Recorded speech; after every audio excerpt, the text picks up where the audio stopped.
Tell us about the global onslaught coming across our borders and who's responsible for it. Well, I would place a lot of the blame on the Biden-Harris administration's State Department and USAID, which have released hundreds and hundreds of millions, record amounts of money to the United Nations and for pass through to the NGOs, the non-governmental organizations that have been stationed all along the migration trails all the way to South America. I've been there. I've been right there with them. I've interviewed them. I know what they're doing, providing aid and assistance of every imaginable kind to help the mass migration move forward in a quicker, as they put it, safe, orderly, and humane way to our border. And this is a very deliberate, there's no incompetence here at all. It's very well engineered, probably by lawyers. It's extremely well done to kind of loop in and around the existing laws and to make sure that there's the least possible transparency about that money. But it's well over $1.5 billion just in 2024. Wow. Going through the UN to all these NGOs. It's a racket, man. That's really ultimately. Say that number again. What's that number in 2024? How much? Well, to just the UN going to the NGOs, $1.5 billion for 2024. It was a similar number. Unbelievable. 2023. And we haven't even talked about FEMA, $1.4 billion to resettle them on this side of the border as well, using NGOs. Wow. I'm telling you, it's a multi-billion-dollar racket.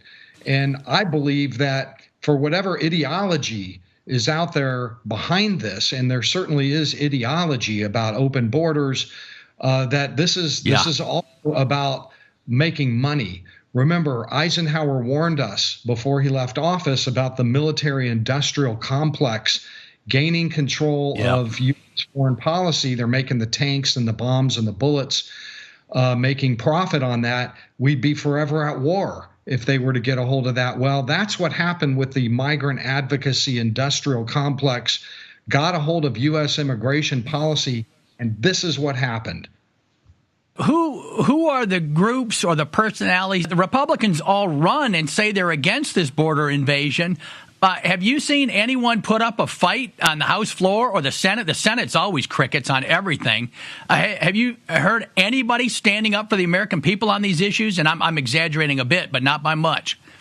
Not very many. I would say on the Republican side, they've kind of let most of this fly by. It's kind of complicated. There are line items, money going to the State Department. The FEMA budget, they passed as an emergency CR that just put $600 million more dollars into FEMA for migrant resettlement. They're giving them $9,000 a month each in Illinois for housing.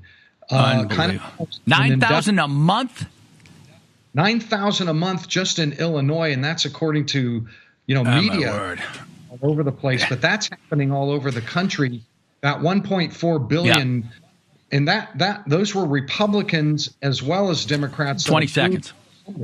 Now we've got hurricanes coming in, and the big question is, wouldn't we like to have that extra $1.4 billion in the disaster fund for the people of Florida and elsewhere in Carolina? Todd BENSMAN. Todd, give people the coordinates on how they reach you in the last article you just wrote. Sure. Well, you can follow me on all the usual places. I'm on X. Go to toddbensman.com to get my newsletter.